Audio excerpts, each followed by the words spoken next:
Okay, first of all ಎಲ್ಲ ಮಾಧ್ಯಮ ಮಿತ್ರರಿಗೆ ಕರಾವಳಿಯ ಚಿತ್ರೀಕರಣ ಸ್ಥಳಕ್ಕೆ ಆತ್ಮೀಯ ಸ್ವಾಗತ. ಇದೊಂದು ಪ್ರಯತ್ನ ಯಾವ ತರದ್ದು ಅಂತಂದ್ರೆ, ಶೂಟಿಂಗ್ ಸೆಟ್ ಬರಬೇಕು, ನಾವೇನೇ ಸುದ್ದಿ ಬರೆದು ಕೊಟ್ಟು ಅಥವಾ ಫೋಟೋ ಜೊತೆಗೆ ವಿಡಿಯೋ ಜೊತೆಗೆ ಕೊಟ್ಟು ನೀವು ಅದನ್ನ ಕಂಟೆಂಟ್ ಮಾಡಿ ಅಥವಾ ಅದಕ್ಕೇನೋ ಒಂದು ಕ್ಯಾಪ್ಷನ್ ಹಾಕೋದೆಲ್ಲ ನಾರ್ಮಲ್ ಅಂತ ಅನಿಸ್ತಾ ಇತ್ತು. ಯಾವಾಗ್ಲೂ ಒಂದು ಒಳಗಡೆ ಮನ್ಸೊಳಗಡೆ ಇತ್ತು, ನಿಮ್ಮನ್ನೆಲ್ಲ ಕರಿಬೇಕು, ಶೂಟಿಂಗ್ ಸೆಟ್ ಕರಿಬೇಕು, ಚಿತ್ರೀಕರಣ ಅನ್ನೋದು, ಈ ಕರಾವಳಿಯ ಚಿತ್ರೀಕರಣ ಅನ್ನೋದು ಹೇಗೆ ನಡೀತಾ ಇದೆ, ಅದ್ರ ಹಿಂದೆ ಇರುವ ಎಫರ್ಟ್ ಏನು, ಅದ್ರ ಹಿಂದೆ ಇರುವ ಶ್ರಮ ಏನು ಅಂತ. ಯಾಕಂದ್ರೆ media Mitra, I mean film, Kannada film industry since past 12-13 years. Assistant director ಆಗಿ, ಅಸೋಸಿಯೇಟ್ ಡೈರೆಕ್ಟರ್ ಆಗಿ ಕೆಲಸ ಮಾಡ್ತಾ ಇದ್ದಾಗ ಎಲ್ಲರೂ, ನಮ್ಮ ಮಾಧ್ಯಮ ಮಿತ್ರರು ಎಲ್ಲರೂ ಸಿಕ್ಕಿದಾಗ ಎಲ್ಲರೂ ಮಾತಾಡೋರು. ಇವಾಗ ಆ ಕಲ್ಚರೇ ಇಲ್ಲ ಮೊದ್ಲಿಂದು. ಯಾರು ಶೂಟಿಂಗ್ ಸೆಟ್ ಕರಿಯಲ್ಲ, ಯಾರು ಇಂಟ್ರಾಕ್ಟ್ ಮಾಡಲ್ಲ, ಯಾರು ಇನ್ಕ್ಲೂಡ್ ಮಾಡ್ಕೊಳಲ್ಲ ಚಿತ್ರೀಕರಣದ ಒಳಗಡೆ. ಮೀಡಿಯಾನ ಒಂದ್ ಸಣ್ಣ ಡಿಸ್ಟೆನ್ಸ್ ಅಲ್ಲೇ ಇಡ್ತಾರೆ ಅಂತ ಅನ್ನೋದೊಂದು ಇತ್ತು, ಒಂದು ಡಿಸ್ಕಷನ್ ಇತ್ತು. ಅದನ್ನ ಸ್ವಲ್ಪ ಅದ್ರಲ್ಲಿ ಏನಾದ್ರು ಒಂದ್ ಸಣ್ಣ ಎಫರ್ಟ್ ಹಾಕ್ಬೇಕು, ಅದು ಚೇಂಜ್ ಆಗೋದಕ್ಕೆ ಅಂತ ಯಾವಾಗ್ಲೂ ಮನ್ಸಲ್ಲಿ ಕೊರಿತಾ ಇತ್ತು. ಸೊ ಇದೊಂದು ಅಪರೂಪದ ಅವಕಾಶ ನಮಗೆ, ಕರಾವಳಿಯ ಚಿತ್ರತಂಡವಾಗಿ ನಮ್ಗೊಂದು ಅಪರೂಪದ ಅವಕಾಶ. ನಿಮಗೆ ಚಿತ್ರೀಕರಣವನ್ನ ಈ ತರದ ಒಂದು ರೂಟೆಡ್ ಫಿಲ್ಮ್ ನಡೆಯುವ ಚಿತ್ರೀಕರಣ ಸ್ಥಳಕ್ಕೆ ಮಂಗಳೂರಿಗೆ ಆಕ್ಚುಲಿ ಕರ್ಸ್ಬೇಕು ಅಂತ ಪ್ಲಾನ್ ಇತ್ತು. ಅನ್ಫಾರ್ಚುನೇಟ್ಲಿ ಆಗ್ಲಿಲ್ಲ, ವೆದರ್ ಸಪೋರ್ಟ್ ಮಾಡ್ಲಿಲ್ಲ, ಮಳೆ ಗಿಳೆ ಆ ತರದೆಲ್ಲ ನಡೀತಾ ಇತ್ತು. ಸೊ ಕೊನೆಯ ಹಂತದ ಚಿತ್ರೀಕರಣಕ್ಕೆ ರೀಚ್ ಆಗಿದ್ದೀವಿ. ಕೊನೆಯ ದಿನದ ಚಿತ್ರೀಕರಣ, ಕೊನೆಯ ಹಂತದ ಚಿತ್ರೀಕರಣ ಕರಾವಳಿ ಅಂತ ಅನ್ನೋದು very very special journey for me. ನಾನೊಂದು 10 ವರ್ಷಗಳ ಕಾಲ ಅಸಿಸ್ಟೆಂಟ್ ಡೈರೆಕ್ಟರ್ ಆಗಿದ್ದೆ. ಸುದೀಪ್ ಸರ್ ಜೊತೆಗಿದ್ದೆ, ಎಸ್ ನಾರಾಯಣ್ ಸರ್ ಜೊತೆಗಿದ್ದೆ. ಅದಾದ್ಮೇಲೆ ಅಂಬಿನಿಂಗ್ ವಯಸ್ಸಾಯ್ತು, ಫಿಲ್ಮ್ ಇಂದ ಜರ್ನಿ ಶುರುವಾಯ್ತು. ಅಲ್ಲಿಂದ ಬೇರೆ ಬೇರೆ ಸಿನಿಮಾಗಳಲ್ಲಿ ಕ್ರಿಯೇಟಿವ್ ಡೈರೆಕ್ಟರ್ ಆಗಿ ಅಥವಾ ರೈಟರ್ ಆಗಿ ಬೇರೆ ಬೇರೆ ವಿಭಾಗಗಳನ್ನ ನೋಡಿರ್ಬೋದು. ಎಡಗೈ ಅಪಘಾತಕ್ಕೆ ಕಾರಣ, ಪ್ರೊಡಕ್ಷನ್ ನಿರ್ಮಾಣ ಸಂಸ್ಥೆನೂ ಆಯ್ತು. ಆದ್ರೆ ಕರಾವಳಿ ಅಂತ ಅನ್ನೋದು very special journey for me. ನಾನು ಕುಂದಾಪುರದವನು, ಅಲ್ಲಿ ಹುಟ್ಟು ಬೆಳೆದವನು. ಅಲ್ಲಿಯ ಕತೆ, ಒಂದು ರೂಟೆಡ್ ಫಿಲ್ಮ್ ನ, ಒಂದು ಕಲ್ಚರ್ಡ್ ಬೇಸ್ಡ್ ರೂಟೆಡ್ ಫಿಲ್ಮ್ ನ, ಒಂದು ಕಂಬಳ, ಒಂದು ಮನುಷ್ಯ ಮತ್ತು ಪ್ರಾಣಿಗಳ ನಡುವೆ ನಡೆಯುವ ಕಥೆಯನ್ನ, ಆ ಪ್ರಾಣಿಗಳ ಪ್ರಪಂಚದ ಹಿಂದಿನ ಕಥೆಯನ್ನ ಇಡೀ ಪ್ರಪಂಚಕ್ಕೆ ತಲುಪಬೇಕು, ಇಡೀ ಪ್ರಪಂಚಕ್ಕೆ ಹೇಳಬೇಕು ಅಂತ ಅನ್ನೋದು ಒಂದು ಆಸೆ ಆಗಿತ್ತು. ಅದಿವತ್ತು ಚಿತ್ರೀಕರಣದ ಭಾಗ ಮುಕ್ತಾಯಗೊಂಡಿದೆ. ಈ ಜರ್ನಿ ಶುರುವಾದಾಗ it is very limited film. ಅಲ್ಲಿಂದ ಪ್ರಜ್ವಲ್ ಅವ್ರಿಗೆ ಹೋಗಿ ಮಾತಾಡ್ತೀವಿ, ಅವ್ರು ಬಹಳ ಪ್ರೀತಿಯಿಂದ ಇಲ್ಲ ಇದೊಂದು ಬೇರೆ ತರದ ಸಿನಿಮಾ ಮಾಡೋಣ ಗುರು ಅಂತ ಅಲ್ಲಿಂದ ಶುರುವಾಗುತ್ತೆ journey. That is how we started our journey. He is the one who joined hands from the beginning. ಅಲ್ಲಿಂದ ನಮ್ ಜರ್ನಿ ಶುರುವಾಗುತ್ತೆ. VK Film is the one who joined hands for us. ಅಲ್ಲಿಂದ ನಮ್ ಜರ್ನಿ ಶುರುವಾಗುತ್ತೆ. ಅದಾದ್ಮೇಲೆ ಕಾಸ್ಟ್ ಅಂಡ್ ಕ್ರೂ ಒಬ್ಬೊಬ್ಬರಾಗಿ ಜೊತೆ ಆಗ್ತಾರೆ. ಮಿತ್ರ ಸರ್ ಬರ್ತಾರೆ, ಸಂಪದ ಅವ್ರು ಬರ್ತಾರೆ, ಶ್ರೀಧರ್ ಸರ್ ಬರ್ತಾರೆ, Abhimanyu Sadanandan DOP, he joined us. So ಹಾಗೆ ನಮ್ ಜರ್ನಿ ಶುರುವಾಗುತ್ತೆ. ಅದಾದ್ಮೇಲೆ ಸಚಿನ್ ಬಸ್ರು ಜಾಯ್ನ್ ಆಗ್ತಾರೆ. ಅದಾದ್ಮೇಲೆ ಒಂದು ಫಸ್ಟ್ ಟೀಸರ್ ಆಚೆ ಬರುತ್ತೆ. ಐ ಆಮ್ ಶೋರ್ ನೀವು ಇಲ್ಲಿರೋ 90% ಜನ ಎಲ್ಲರೂ ಆ ಫಸ್ಟ್ ಟೀಸರ್ ನ ನೋಡಿದಿರಾ ಅಂತ. ಫಸ್ಟ್ ಟೀಸರ್ ಬಂದಾಗ ಒಂದ್ ಬಜ್ ಆಗುತ್ತೆ, ಇದೊಂದು ಇಂಟ್ರೆಸ್ಟಿಂಗ್ ಫಿಲ್ಮ್ ಆಗುತ್ತೆ, ಇದೊಂದು ಒಂದ್ ವಾಚಬಲ್ ಫಿಲ್ಮ್ ಆಗುತ್ತೆ, ಇದನ್ನ ನೋಡ್ಬೇಕು, ಯಾವಾಗ ರಿಲೀಸ್, ಹೇಗಿದೆ, ಏನು ಎತ್ತ ಅಂತರೋದೊಂದು ಬಸ್ ಶುರು ಆಗುತ್ತೆ. ಐ ಥಿಂಕ್ ಆ ಫಸ್ಟ್ ಟೀಸರ್ ಶುರು ಮಾಡಿದಾಗ, ರಿಲೀಸ್ ಆದಾಗ ಯಾವ ತರದ ಒಂದು ಅಟೆನ್ಷನ್ ಇತ್ತೋ, ಇಂಟ್ರೆಸ್ಟ್ ಕ್ರಿಯೇಟ್ ಆಗಿತ್ತೋ, ಅದು ಹೋಗ್ತಾ ಹೋಗ್ತಾ ದಿನ ದಿನಕ್ಕೂ ಜಾಸ್ತಿ ಆಗ್ತಾನೆ ಇದೆ.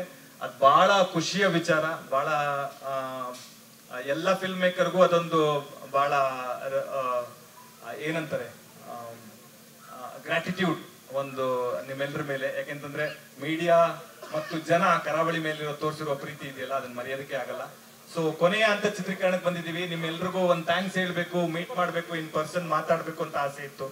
ಸೊ ಒಂದು ಕ್ವಿಕ್ ಆಗಿ ಮೀಟ್ ಮಾಡೋಣ, ನಿಮ್ಮೆಲ್ರಿಗೂ ನಿಮ್ಮನ್ನ ಮುಖತಃ ಭೇಟಿ ಆದಾಗೂ ಆಗುತ್ತೆ, ನಿಮ್ಗೆ ಥ್ಯಾಂಕ್ಸ್ ಹೇಳಿದಾಗೂ ಆಗುತ್ತೆ ಅಂತ ಅನ್ನೋದು ಒಂದು ಇಂಟೆನ್ಷನ್.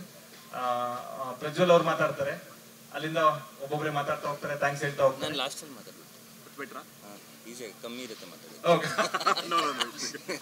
ನಮಸ್ಕಾರ. ಒಮ್ಮೆಗೆ ಸಾರಿ, ನನ್ನಿಂದಾಗಿ ಸ್ವಲ್ಪ ತಡವಾಯಿತು. Anyway, welcome to you all and welcome to my friends.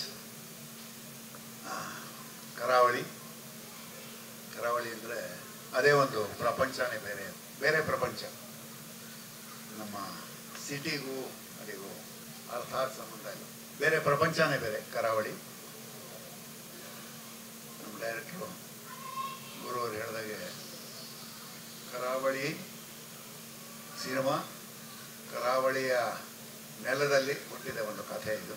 ಈ ನಮ್ಮ ಕರಾವಳಿಯ ಟೀಸರ್ ನೋಡಿದ್ರೆ ಗೊತ್ತಾಗುತ್ತೆ. ಕಂಬಳದ ನಮ್ಮ ಕೋಣಗಳಿದೆ. ಸೊ ಕಂಬಳದ ಸುತ್ತ ನಡೆಯುವ ಕಥೆ ಕರಾವಳಿ. ಕಥೆಗಿಂತ ಕಥೆಯ ಜೊತೆಗೆ ಕರಾವಳಿಯಲ್ಲಿ ಇರುವ ಅದರ ನೆಲ, ನದಿಗಳು, ನೀರು, ತೋಟಗಳು, ಗದ್ದೆ, ಅಲ್ಲಿಯ ಬಿಸಿಲು, ಅಲ್ಲಿಯ ಮಳೆ ಎಲ್ಲ ಒಂದು ಕ್ಯಾರೆಕ್ಟರ್ಸು ಈ ಕಥೆಯಲ್ಲಿದೆ. ಇಷ್ಟು ಮಾತ್ರ ಹೇಳಬಲ್ಲೆ. ಆಫ್ಕೋರ್ಸ್ ಕಥೆಯ ಬಗ್ಗೆ ದೀರ್ಘವಾಗಿ ನಿರ್ದೇಶಕರು ಹೇಳ್ತಾರೆ.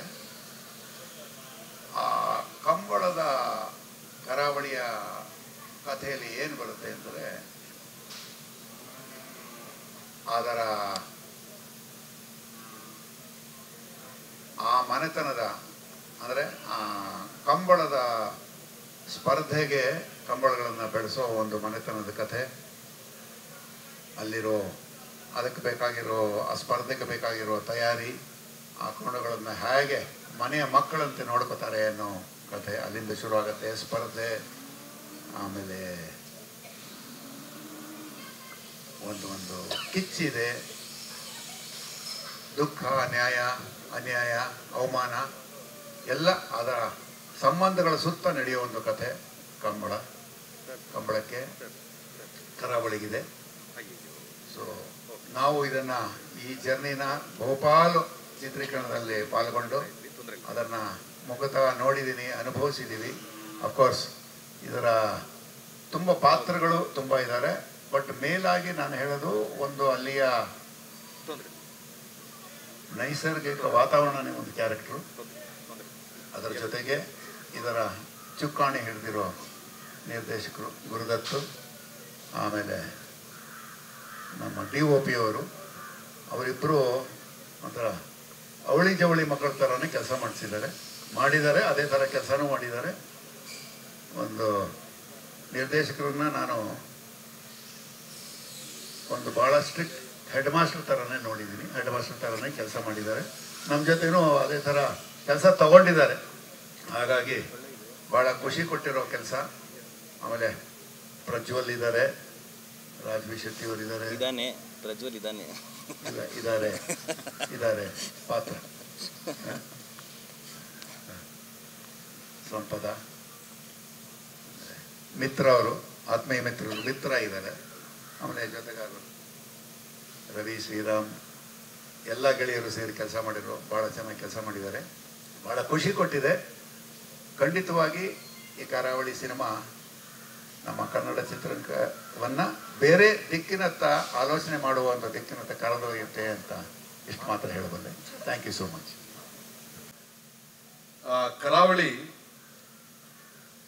ಗೊತ್ತು ನಮಗೆ. ನಾನು ಕರಾವಳಿಯವನೇ ಆಗಿರೋ ಕಾರಣ ಅಲ್ಲಿಯ ಭೂತದ ಕೋಲ, ಅಲ್ಲಿಯ ಯಕ್ಷಗಾನ, ಅಲ್ಲಿಯ ಕಂಬಳ, ಅದು ಒಂದು ಸ್ಪರ್ಧೆ ಆಗಲಿ, ಒಂದು ಜಾನಪದ ಕಲೆ ಆಗಲಿ ಅಲ್ಲ, ಅದೊಂದು ಪಾರ್ಟ್ ಆಫ್ ಲೈಫ್. ಕಂಬಳ ಅಂತ ಹೇಳಿದ ತಕ್ಷಣ ಕೋಣ. ನಮ್ಮ ಸಿನಿಮಾದಲ್ಲಿ ಈ ಕರಾವಳಿಯಲ್ಲಿ ಕೋಣ ಹೊಡೆದಕ್ಕಿಂತ ಜಾಸ್ತಿ ಹೊಡೆದಂತವರು ನಮ್ಮ ಟೆಕ್ನಿಷಿಯನ್ಸ್. ಅವರ ಆ ಶಕ್ತಿ, ಆ ಫೋರ್ಸ್ ಡೈರೆಕ್ಟರು ಗುರುದತ್ ಗಾಡಿಗ ಅವರು ಒಂದು ಕನಸ್ಕೊಂಡಿದ್ರು. ಎಲ್ಲೂ ಕಾಂಪ್ರಮೈಸ್ ಆಗದೆ ರೀತಿಯಲ್ಲಿ. ನಾನು ಇಷ್ಟು ಸಿನಿಮಾಗಳಲ್ಲಿ 100ಕ್ಕೂ ಮೇಲೆ ಸಿನಿಮಾಗಳಲ್ಲಿ ಅಭಿನಯಿಸಿದ್ದೀನಿ. ತುಂಬಾ ದೊಡ್ಡ ದೊಡ್ಡ ನಿರ್ದೇಶಕರು ಅಭಿನಯಿಸಿದ್ದೀನಿ. ಆದರೆ ಒಂದು ವಿಷನ್ ಇಟ್ಕೊಂಡು ಆ ಗೋಲ್ ರೀಚ್ ಮಾಡೋದಕ್ಕೆ ಹೇಗಾದ್ರೂ ಮಾಡಿ ಶತಾಯುಗತಾಯ ಆ ಕನಸನ್ನ ನೆರವೇರಿಸಿ ಇವತ್ತು ಕೊನೆಯ ದಿನದ ಚಿತ್ರೀಕರಣಕ್ಕೆ ಬಂದಿದ್ದಾರೆ. ಅವರಿಗೆ ನಾನು ಕಂಗ್ರಾಚುಲೇಟ್ ಮಾಡಬೇಕು. ಇಷ್ಟು ದೊಡ್ಡ ಕಲಾವಿದ ಬಳಗವನ್ನು ಇಟ್ಕೊಂಡು ರಮೇಶ್ ಇಂದ್ರ ಅವರು, ಶ್ರೀಧರ್ ಸರ್ ಹಿರಿಯ ಕಲಾವಿದರು, ನನ್ನ ಆತ್ಮೀಯ ಗೆಳೆಯ ಪ್ರಜ್ವಲ್ ಅವರು, ಸಂಪದ, ರಾಜ್ವಿ ಶೆಟ್ಟಿ, ಇಷ್ಟು ಕಲಾವಿದರನ್ನ ಒಟ್ಟು ಸೇರಿಸಿ ಇಲ್ಲಿವರೆಗೆ ಅವರು ಕಾಣದ ರೀತಿಯಲ್ಲಿ, ಇಲ್ಲಿವರೆಗೆ ಅವರು ಮಾಡದೇ ಇರೋ ಪಾತ್ರವನ್ನ ಒಂದು ವಿಶೇಷವಾಗಿ ಕಾಣಿಸ್ಬೇಕು ಅನ್ನೋ ಒಂದು ಕನಸನ್ನು ಕಂಡುಕೊಂಡು ಆ ಕಲರ್ ಪೈಲಟ್ ಆಗಿರ್ಬೋದು, ಅಲ್ಲಿ ವಾತಾವರಣವಾಗಿರ್ಬೋದು, ಅದನ್ನ ಸಿನಿಮಾವನ್ನ ಚಿತ್ರೀಕರಿಸುವ ಒಂದು ವಿಧಾನ ಆಗಿರ್ಬೋದು, ಬಹಳ ದೊಡ್ಡ ಚಾಲೆಂಜ್. ಕೋಣಗಳ ಜೊತೆ, ಅಲ್ಲಿ ಜನರ ಜೊತೆ, ಮಂಗಳೂರಲ್ಲಿ ಗೊತ್ತಿದೆ ನಿಮಗೆ, ಆ ಕಲೆಗೆ ಬಹಳ ಪ್ರಾಧಾನ್ಯವನ್ನು ಕೊಡ್ತಾರೆ. ಆ ಕಮಲದ ಗದ್ದೆಯಲ್ಲಿ ಚಪ್ಪಲಿ ಹಾಕೊಂಡು ಯಾರು ಹೋಗೋದಿಲ್ಲ, ಹೋಗಬಾರ್ದು. ಆ ಸಿಸ್ಟಮ್ ಅನ್ನ ಅದು ನಾವು 1000 ಜನ ಜೂನಿಯರ್ಸು, 1200 ಜನ ಜೂನಿಯರ್ಸು, 200-300 ಕೋಣಗಳು, ಅದನ್ನು ರೀಚ್ ಮಾಡಬೇಕು. ಗದ್ದೆಗೆ ಹೋದ್ರೆ ನಾವು ಕ್ಯಾರವನ್ ಸಿಗೋದಿಲ್ಲ, ಇನ್ನೊಂದು ಸಿಗೋದಿಲ್ಲ, ವ್ಯವಸ್ಥೆ ಎಲ್ಲವನ್ನೂ ಕೂಡ ಬಿಟ್ಟು ನಾವೆಲ್ಲರೂ ಕೂಡ ಕಲಾವಿದರು ಅನ್ನೋದನ್ನು ಮರೆತು ನಾವೆಲ್ಲ ಹೊಸ ಕಲಾವಿದರು, ಹೊಸದಾಗಿ ಚಿತ್ರರಂಗಕ್ಕೆ ಬಂದಿದ್ದೀವಿ, ನಿರ್ದೇಶಕರ ಕನಸಿಗೆ ನಾವು ಸಹಕಾರ ಆಗಬೇಕು ಅಂತೇಳಿ ನಮ್ಮನ್ನ ಅವರು ಕೆಲಸವನ್ನ ಪಡ್ಕೊಂಡಿದ್ದಾರೆ. ನಾವು ಅಭಿನಯಿಸಿಲ್ಲ. ನಾನಾಗ್ಲಿ, ಘಂಟಾಘೋಷವಾಗಿ ಹೇಳ್ತೀನಿ, ಶ್ರೀಧರ್ ಸರ್ ಆಗಲಿ, ನಮ್ಮ ರಾಜ್ಬಿ ಶೆಟ್ಟಿ ಅವರಾಗಿರ್ಲಿ, ರಮೇಶ್ ಇಂದ್ರವರಾಗಿರ್ಲಿ, ಯಾರಾಗಿರ್ಲಿ, ಯಾರು ಕೂಡ ಅಭಿನಯಿಸಿಲ್ಲ. ನಮ್ಮ ಕೈಯಲ್ಲಿ ಅಭಿನಯ ಬೇಡ, ಐ ಡೋಂಟ್ ವಾಂಟ್ ದಿಸ್. ಈ ಎಕ್ಸ್ಪ್ರೆಷನ್ಸ್ ನನಗೆ ಬೇಕಾಗಿಲ್ಲ.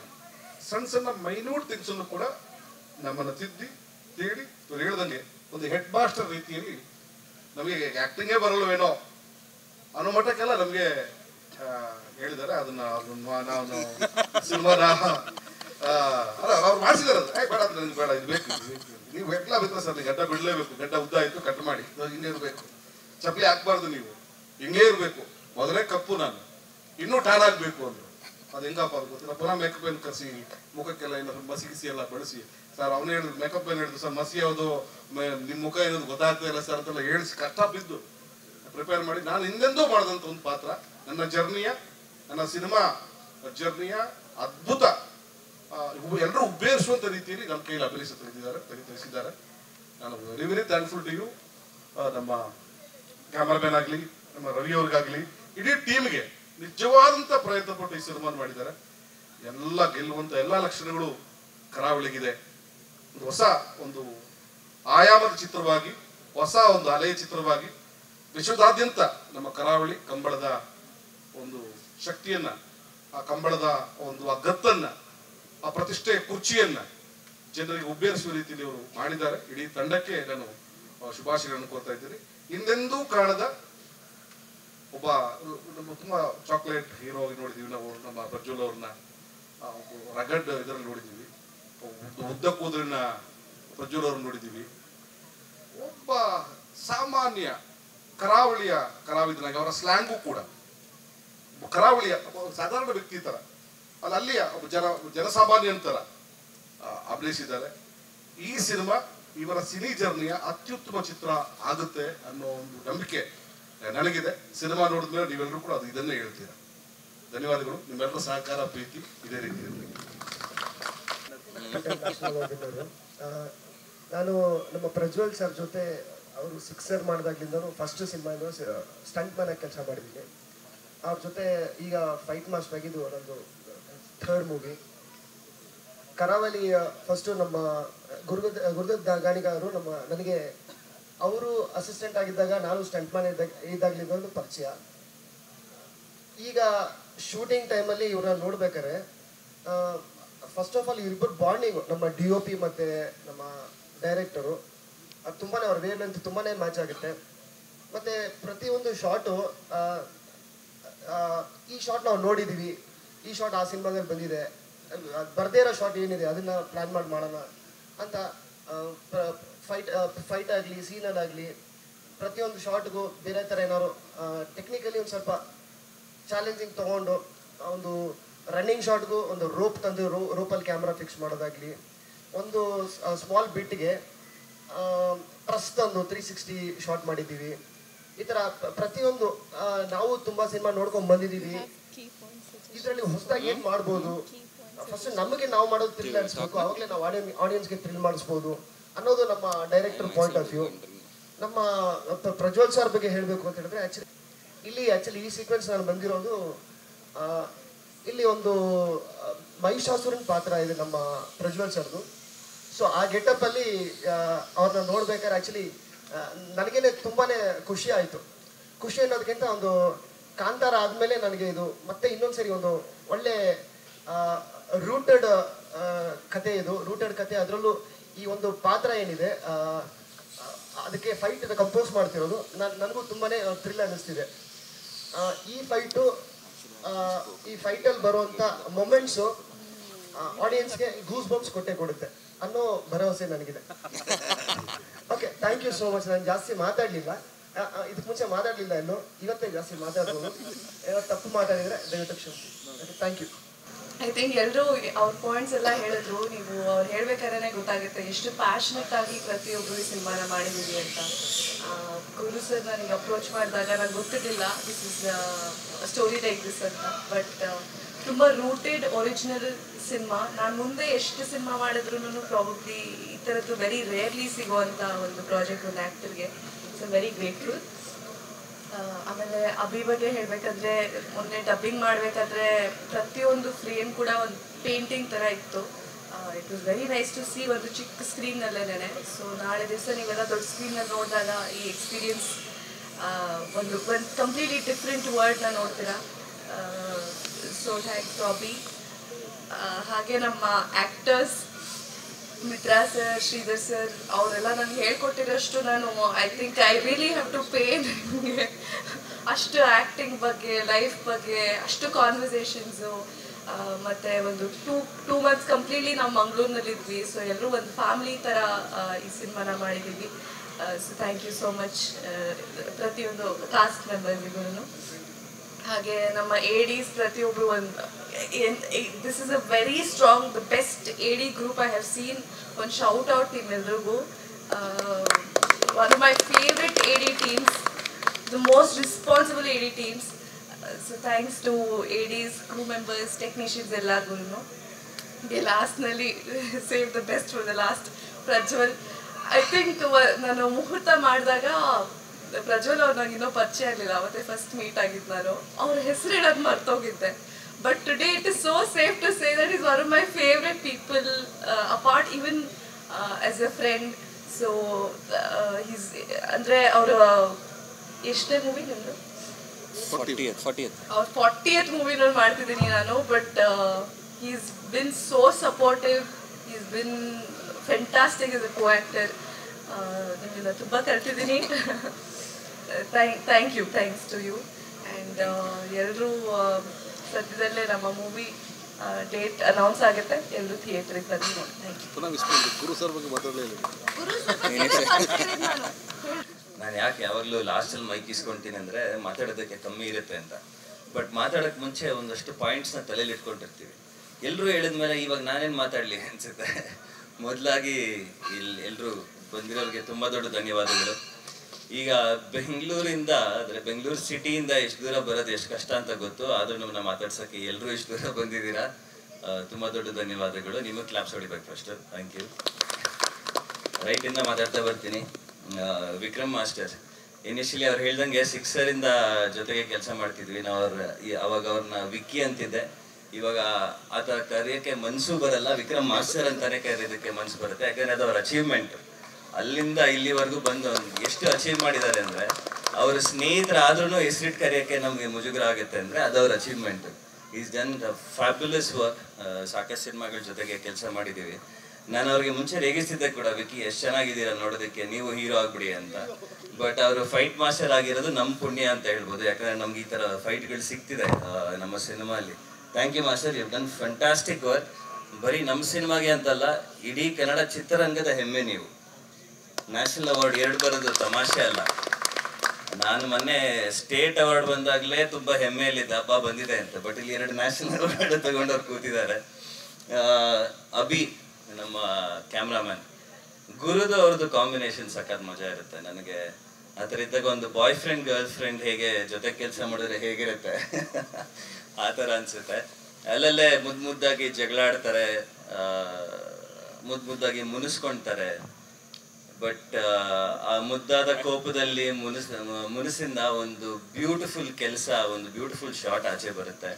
ಅವರಿಬ್ಬರು ಕಾಂಬಿನೇಷನ್ ಹೀಗೆ ಇರಲಿ. ಮುಂದಕ್ಕೆ ಎಷ್ಟೇ ಸಿನಿಮಾ ಮಾಡಿದ್ರು ನೀವಿಬ್ರು ಜೊತೆಗೆ ಮಾಡಿ.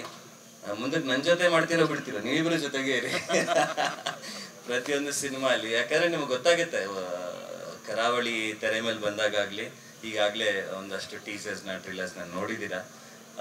ಬಟ್ ನಾವು ಅದನ್ನ ಕಂಪ್ಯೂಟ್ರಲ್ಲಾಗಲಿ ಟಿ ವಿಯಲ್ಲಾಗಲಿ ಫೋನಲ್ಲಿ ನೋಡೋದು ಬೇರೆ.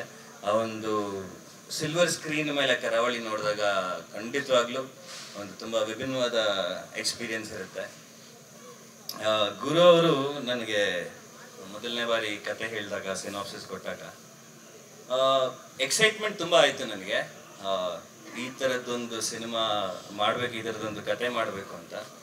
ಬಟ್ ಎಲ್ಲೋ ಈ ಥರದ್ದು ನಾವು ತುಂಬ ಅಂದ್ಕೊಂಡಾಗ ಒಂದು ಭಯ ಇರುತ್ತೆ, ಇದನ್ನು ನಾವು ತೆರೆ ಮೇಲೆ ತರ್ಬೋದಾ ಅನ್ನೋ ಒಂದು ಡೌಟ್ ಇರುತ್ತೆ. ಬಟ್ ಕರಾವಳಿ ನನಗೆ ಹೇಗೆ ಅಂದರೆ ಈಗ ತುಂಬ ಹೊಸ ಎಕ್ಸ್ಪೀರಿಯನ್ಸ್. ಅಂದರೆ ನಾವು ಮೊದಲನೇ ಸಲ ಸೈಕಲ್ ಓಡಿಸೋದು ಕಲ್ತಾಗ, ಮೊದಲನೇ ಸಲ ಕಾರ್ ಓಡಿಸೋದು ಕಲ್ತಾಗ, ಇಲ್ಲ ಮೊದಲನೇ ಸಲ ಪ್ರೀತಿ ಆದಾಗ, ಇವೆಲ್ಲವೂ ತುಂಬ ಒಳ್ಳೆ ಎಕ್ಸ್ಪೀರಿಯನ್ಸ್. ಅದನ್ನು ಅಚೀವ್ ಮಾಡಿದಾಗ ಅಂದರೆ ಇನಿಷಿಯಲಿ ತುಂಬ ಕಷ್ಟ ಅನಿಸುತ್ತೆ ಇವೆಲ್ಲ ಜೀವನದಲ್ಲಿ. ಇಲ್ಲ ಮೊದಲನೇ ಸಲ ಈಜೊಡೆಯೋದು ಕಲ್ತಾಗ ಹೋಗೋದಕ್ಕೆ ಭಯ ಆಗುತ್ತೆ, ಬಟ್ ಅದನ್ನು ಕಲ್ತ ಮೇಲೆ ಒಂದು ಸೆನ್ಸ್ ಆಫ್ ಅಚೀವ್ಮೆಂಟ್ ಇರುತ್ತೆ. ಬಟ್ ಇದನ್ನೆಲ್ಲ ಹೇಳ್ಕೊಡೋದಕ್ಕೆ ಒಬ್ಬ ಗೆಳೆಯ ಬೇಕು, ಆ ಗೆಳೆಯ Guru. Is been that through this film. ತುಂಬ ಅದ್ಭುತವಾದ ಒಂದು ಎಕ್ಸ್ಪೀರಿಯನ್ಸ್ ನನಗೆ ಖಂಡಿತವಾಗ್ಲೂ ಫಿಸಿಕಲಿ ಮೆಂಟಲಿ ಎಲ್ಲರೂ ತುಂಬ ಶ್ರಮ ಪಟ್ಟಿದ್ದೀವಿ. ಊಟ ಬಿಟ್ಟು, ನಿದ್ದೆ ಬಿಟ್ಟು, ಕೈ ಕಾಲು ಮುರ್ಕೊಂಡು ಸಾಕಷ್ಟು ಸಾಧನೆ ಮಾಡಿದ್ದೀವಿ. ಫಿಸಿಕಲಿ ಮೆಂಟಲಿ ನಮ್ಮಲ್ಲಿ ನಾವೇ ಸಾಧನೆ ಮಾಡ್ಕೊಂಡಿದ್ದೀವಿ. To be a better person, probably better technician, better actor, ನಾವೆಲ್ಲರೂ ಅದನ್ನು ಮಾಡಿದ್ದೀವಿ. ನಮಗೆ ಆಲ್ರೆಡಿ ಒಂದು ಸೆನ್ಸ್ ಆಫ್ ಅಚೀವ್ಮೆಂಟ್ ಬಂದಿದೆ, ಒಂದು ಸ್ಯಾಟಿಸ್ಫ್ಯಾಕ್ಷನ್ ಬಂದಿದೆ. ಸೊ ಇಲ್ಲಿ ನಿಮ್ಮೆಲ್ಲರ ಮುಂದೆ ಗುರುಗೆ ಥ್ಯಾಂಕ್ಸ್ ಹೇಳಕ್ಕೆ ಇಷ್ಟಪಡ್ತೀನಿ. Thank you for being that friend to guiding through this. ಯಾಕಂದರೆ ಭಾಳ ಒಂದು ಭಯಪಟ್ಟು ಮಾಡಿದಂಥ ಒಂದು ಪಾತ್ರ ನಾನು. ಬಟ್ ಇವತ್ತು ಒಂದು ಸೆನ್ಸ್ ಆಫ್ ಅಚೀವ್ಮೆಂಟ್, ಒಂದು ಸೆನ್ಸ್ ಆಫ್ ಕಾನ್ಫಿಡೆನ್ಸ್ ಇದೆ. Sampada, thank you for all the good words. ಅವರು ಇನಿಷಿಯಲಿ ಬಂದಾಗ ನಮ್ಮ ಸಿನಿಮಾಗೆ ಅವರು ಟ್ಯಾಲೆಂಟ್, ಡೆಡಿಕೇಶನ್, ಇದೆಲ್ಲದಕ್ಕಿಂತ ಒಂದು ಸಿನ್ಸಿಯಾರಿಟಿ ಕೆಲಸದ ಬಗ್ಗೆ ನಮ್ಮ ಚಿತ್ರರಂಗದಲ್ಲಿ ಎಲ್ಲವೂ ಟೆಕ್ನಿಷಿಯನ್ಸ್ಗಾಗಲಿ ಆ್ಯಕ್ಟರ್ಸ್ಗಾಗಲಿ ಆ ಸಿನ್ಸಿಯಾರಿಟಿ ಬೇಕು, ಒಂದು dedication. First day cinema shooting ಆದಾಗ ಹೇಗಿರ್ತೀವಿ, ಲಾಸ್ಟ್ ಡೇನೂ ಹಾಗೇ ಇದ್ದರೆ ಏನೋ ನಾವು ಓಕೆ ಕರೆಕ್ಟಾಗಿ ಕಲ್ತಿದ್ದೀವಿ ಏನೋ ಅಂತ. And she is been the same. And ಸಾಕಷ್ಟು ಡೆವಲಪ್ಮೆಂಟ್ ಅವ್ರಿಗೆ ಕಾಣಿಸಿದೆ. ಆ್ಯಂಡ್ ಬರೀ ನಮ್ಮ ಸಿನಿಮಾ ಅಲ್ಲ, ಶುರು ಆದಮೇಲೆ ಈಗ ಬೇರೆ ಭಾಷೆಗಳಲ್ಲೂ ಸಾಕಷ್ಟು ಸಿನಿಮಾಗಳು ಮಾಡ್ತಿದ್ದಾರೆ. Extremely proud. ನೀವು ನಮ್ಮ ಕನ್ನಡ ಆ್ಯಕ್ಟ್ರೆಸ್ ಆಗಿ ಅಲ್ಲೂ ಹೋಗಿ ಸೂಪರ್ ಕೆಲಸ ಮಾಡ್ತಿದ್ದೀರಾ ಅಂತ. ಮಿತ್ರ ಸರ್ ಜೊತೆ ಕೆಲಸ ಮಾಡೋದು ಸಖತ್ ಮಜಾ ಇರುತ್ತೆ. ಬರೀ ಕೆಲಸದಲ್ಲ, ಕೆಲಸ ಮುಗಿಸಿದ ಮೇಲೂ ಇಬ್ರು ಸಾಕಷ್ಟು ಮಜಾ ಮಾಡ್ತೀವಿ. ಶೂಟಿಂಗ್ ಅವ್ರು ಡೈರೆಕ್ಟ್ರು, ಶೂಟಿಂಗ್ ಆದ್ಮೇಲೆ ನಾನು ಡೈರೆಕ್ಟ್ರು. ಸೊ ಶೂಟಿಂಗ್ ಮುಗಿದ ಮೇಲೂ ಸಾಕಷ್ಟು ಮಜಾ ಮಾಡ್ತೀವಿ. Super friend. ಜಂಬೂ ಸವಾರಿಯಿಂದ ಇವತ್ತಿನವರೆಗೂ ನಮ್ಮ ಒಂದು ಜರ್ನಿ ಕಂಟಿನ್ಯೂ ಆಗಿದೆ. And is a fabulous actor. ನಾಯಕ ನಟನ ಕೂಡ ಕೆಲಸ ಮಾಡಿದ್ದಾರೆ, ಅದ್ಭುತವಾಗಿ ಮಾಡಿದ್ದಾರೆ. ಇಂಥ ನಟನ ಉಪಯೋಗಿಸ್ಕೊಳ್ಳೋದು ಕಮ್ಮಿ ಅಂತ ನಾನು ಹೇಳ್ತೀನಿ. ಇವ್ರನ್ನ ಇನ್ನೂ ಜಾಸ್ತಿ ಉಪಯೋಗಿಸ್ಕೊಳ್ಬೇಕು, ಅದರ ಜವಾಬ್ದಾರಿ ನಮ್ಮದು ಸರ್. ಇಂದ ಚಿದು, ನಾನು ಚಿದು ಅಂಕಲ್ ಅಂತ ಹೇಳ್ತೀನಿ. ಎಲ್ರಿಗೂ ಶ್ರೀಧರ್ ಅಂತ ಗೊತ್ತು, ನಾನು ಚಿದು ಅಂಕಲ್ ಅಂತೀನಿ. ಅವ್ರು ನನ್ನ ಪುಟ್ಟ ಮಗು ಅಲ್ಲ, ಹುಟ್ಟಿದಾಗಿಂದ ನನ್ನ ನೋಡಿದ್ದಾರೆ. ಹುಟ್ಟಿದಾಗ ಬಿಡಿ, ನಮ್ಮ ತಂದೆ ತಾಯಿ ಮದುವೆ ಆದಾಗಲೂ ಅವ್ರು ಅಲ್ಲೇ ಇದ್ರು. ನಮ್ಮ ತಂದೆ ತಾಯಿ ಓಡೋಗಿ ಮದುವೆ ಆದಾಗಿಂದ ಅವರು ಜೊತೆಗಿದ್ದಾರೆ. ಅದಕ್ಕೆ ಅವ್ರು ಪ್ರಜ್ವಲ್ ಅವರು ಅಂದಾಗ ನಾನು ಪಟ್ಟಂತ ನೋಡಿದೆ, ಅವರು ಅಲ್ಲ ಅವನು ಅಂತ. ಸೊ ಅವ್ರು ಅಲ್ಲಿಂದ ಜೊತೆಗೆ ಬಂದಿದ್ದಾರೆ. ಆ್ಯಂಡ್ ಅವರು ಸ್ಕ್ರಿಪ್ಟ್ ಕರೆಕ್ಷನ್ಸ್ಗೆ ಸಾಕಷ್ಟು ಜನ ಅವ್ರ ಹತ್ರ ಹೋಗ್ತಾರೆ. ಆ್ಯಂಡ್ ಸಾಕಷ್ಟು ಜನ ಆ್ಯಕ್ಟಿಂಗ್ ಕಲಿತಾರೆ. ಸೊ ನಮ್ಮಪ್ಪ ಹೇಗೆ ಲೆಜೆಂಡ್ ಅನ್ಬೋದು, ಚಿದು ಅಂಕಲ್ಗೂ ಹಾಗೆ ಅನ್ಬೋದು. Is a legend. ರವಿ ಅಣ್ಣ ಸಾಕಷ್ಟು ಕಷ್ಟ ಕೊಟ್ಟಿದ್ದೀವಿ ನನಗೆ ಶೂಟಿಂಗ್ ಟೈಮಲ್ಲಿ, ಯಾವಾಗಲೂ ಹಿಂದೆನೇ ಇರೋರು. ಬಟ್ ಇಂಥ ಒಂದು ಅದ್ಭುತವಾದ ಒಂದು ತಂಡದ ಜೊತೆ ಇಂಥ ಒಂದು ಅದ್ಭುತವಾದ ಸಿನಿಮಾ ಬರ್ತಿದೆ ಅನ್ನೋದಕ್ಕೆ ಬಹಳ ಸಂತೋಷ ಆಗುತ್ತೆ. ನಮ್ಮ ಕತೆ ಹೇಗಂದರೆ, ಒಂದು ಕಾಮನ್ ಮ್ಯಾನ್ ಸೂಪರ್ ಹೀರೋ ಆದಾಗ ಹೇಗಿರುತ್ತೆ ಅದನ್ನು ನೀವು ನೋಡ್ಬೋದು. ನೀವು ಸೂಪರ್ ಮ್ಯಾನಾಗಿ ಸಿನಿಮಾಲಿ ನೋಡಿದ್ಮೇಲೆ ಅದಕ್ಕೆ ಮೇಲೆ ಸೂಪರ್ ಮ್ಯಾನ್ ಏನೂ ಮಾಡೋದಕ್ಕಾಗಲ್ಲ, ಯಾಕಂದರೆ that's the maximum strength of super man. But ಒಬ್ಬ ಸಾಮಾನ್ಯ ವ್ಯಕ್ತಿ ಒಂದು ಸೂಪರ್ ಮ್ಯಾನ್ ಆಗ್ತಾನೆ ಅಂದರೆ ಅದು ಒಂದು ವಿಕ್ಟ್ರಿ ಇರುವಂಥ ಒಂದು ಕತೆ. ಅದು ಖಂಡಿತವಾಗ್ಲೂ ನೀವು ಕರಾವಳಿಯಲ್ಲಿ ನೋಡ್ತೀರಾ, ಒಂದು ಹೊಸ ಜಗತ್ತು ಕರಾವಳಿಯಲ್ಲಿ ನೋಡ್ತೀರಾ. ಆ್ಯಂಡ್ ಮತ್ತೊಮ್ಮೆ ಥ್ಯಾಂಕ್ ಯು ನಿಮ್ಮ ಸಪೋರ್ಟ್ಗೆ, ಜನ ತೋರಿಸ್ತಿರೋ ಪ್ರೀತಿಗೆ. ಇದೇ ಪ್ರೀತಿ ಹೀಗೆ ಕಂಟಿನ್ಯೂ ಆಗಲಿ. ಖಂಡಿತವಾಗ್ಲೂ ಕಾನ್ಫಿಡೆನ್ಸ್ ಅಂತ ಹೇಳ್ತೀನಿ, ಕರಾವಳಿ ನೋಡಿದ ಮೇಲೆ ನೀವಿಷ್ಟು ಜನ ನಮ್ಮ ಬೆನ್ನು ತಟ್ತೀರಾ. Thank you. ಸ್ವಾಮಿ ಶರಣಮಯ್ಯ. ಏನು ಮಾತಾಡಲಿ, ಹಿರಿಯವರೆಲ್ಲ ಮಾತಾಡಿದ್ರು. ಇವ್ರ ಮಾತೆಲ್ಲ ಕೇಳ್ತಿದ್ದಾಗ ಎಲ್ಲ ಸುಳ್ಳು ಹೇಳ್ತಾ ಇದಾರಲ್ಲಪ್ಪ ಅನ್ಸಕ್ಕೆ ಶುರುವಾಯಿತು. ಯಾಕೆಂದರೆ ಡೈರೆಕ್ಷನ್ ಟೀಮ್ ಕಷ್ಟಪಡುತ್ತೆ, ಪಡಬೇಕು. ನಾವೇನೇನೋ ಹುಚ್ಚು ಥರ ಕಲ್ಪನೆಗಳಿರುತ್ತೆ. ಬಟ್ ಇಲ್ಲಿರೋ ಎಲ್ಲ ಆರ್ಟಿಸ್ಟ್ಗಳು ಎಷ್ಟು ಕಷ್ಟಪಟ್ಟರು ಅಂದರೆ ಕಾರಾವನಿಲ್ಲ. ಪ್ರಜ್ವಲ್ ಸರ್ ಸಾರಿ, ಎಲ್ರಿಗೂ ಇದ್ರ ಮುಖಾಂತರ ನಾವು ನನ್ನ ಟೀಮ್ ಪರವಾಗಿ ಸಾರಿ ಕೇಳಬೇಕಷ್ಟೇ. ಅಷ್ಟು ಟಾರ್ಚರ್ ಕೊಟ್ಟಿದ್ದೀವಿ ಎಲ್ಲ ಆರ್ಟಿಸ್ಟ್ಗಳಿಗೆ. ಥ್ಯಾಂಕ್ ಯು ಎಲ್ರಿಗೂ ಥ್ಯಾಂಕ್ಸ್. ಇಲ್ಲ, ಈ ಥರದ ಕತೆಗಳು ಯಾವತ್ತೂ ಬಂದಿಲ್ಲ. ಅಂದರೆ ನನಗೆ ನಿಜ ಜೀವನಕ್ಕೆ ಹತ್ತಿರವಾಗಿರೋ ಕತೆಗಳು ಮಾಡೋದು ಇಷ್ಟ ನನಗೆ, ನಿಮಗೆ ಗೊತ್ತು. ಅದೇ ನಿಟ್ಟಿನಲ್ಲಿ ಜೆಂಟಲ್ಮ್ಯಾನ್ ಮಾಡಿದ್ದೆ, ತುಂಬ ಪ್ರಶಂಸೆ ಇವತ್ತು. ಸೊ ಆ ಥರದ್ದು ಅರ್ಜುನ ಆ ಥರನೇ ಮಾಡಿದ್ದೆ. ಸೊ ನಿಜ ಜೀವನಕ್ಕೆ ಹತ್ತಿರವಾಗಿರೋ ಕತೆಗಳು ಮಾಡೋದು ನನಗೆ ಭಾಳ ಇಷ್ಟ, ಯಾಕಂದರೆ ಚಾಲೆಂಜಿಂಗ್ ಆಗಿರುತ್ತೆ. ಬಟ್ ಈ ನಿಟ್ಟಿನಲ್ಲಿರೋ ಕತೆಗಳು ಯಾವತ್ತೂ ಬಂದಿಲ್ಲ. ಮೊದಲನೇ ಬಾರಿಗೆ ಗುರು ಇದನ್ನ ತಗೊಂಬಂದಿದ್ದು. And I am glad it it. ಹಾ, ಇದು ಚಂದ್ರಶೇಖರ್ ಬಂಡಿಯಪ್ಪ ಅವರು ಬರ್ದಿದ್ದ ಕತೆ.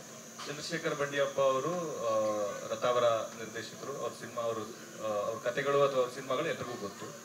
ಅವರು ಎಸ್ ನಾರಾಯಣ್ ಸರ್ ಜೊತೆ ಅಸೋಸಿಯೇಟ್ ಆಗಿದ್ರು. ನಾನು ಎಸ್ ನಾರಾಯಣ್ ಸರ್ ಜೊತೆ ಅಸಿಸ್ಟೆಂಟ್ ಆಗಿ ಕೆಲಸ ಮಾಡ್ತಾ ಇದ್ದೆ. ಐ ಥಿಂಕ್ ವೀರ ಪರಂಪರೆ ಅಂತ ಅನ್ಸುತ್ತೆ. ಆ ಟೈಮಲ್ಲಿ ಅವ್ರದ್ದು ಫಸ್ಟ್ ಸಿನಿಮಾ ಇದಾಗಬೇಕಾಗಿತ್ತು ಬಂಡಿಯಪ್ಪ ಅವರು. ಅವ್ರದ್ದು ಜಸ್ಟ್ ಒಂದು ಐಡಿಯಾ ಇತ್ತು ಅವಾಗ. ಅಷ್ಟು ಹಳೆಯದು, ಅಂದ್ರೆ subject wise it is very old. ಕರಾವಳಿಯ ಕಂಬಳ ಪ್ರಪಂಚದ ಮೇಲೆ ಒಂದು ಕತೆ ಮಾಡಬೇಕು ಅಂತ ಅನ್ನೋದು ಅವ್ರ ಐಡಿಯಾ. ಅಲ್ಲಿಂದ ಅದು ಆಗ್ಲಿಲ್ಲ, ಬೇರೆ ಬೇರೆ ಕಾರಣಗಳಿಗಾಗಿ ಅದಾಗ್ಲಿಲ್ಲ.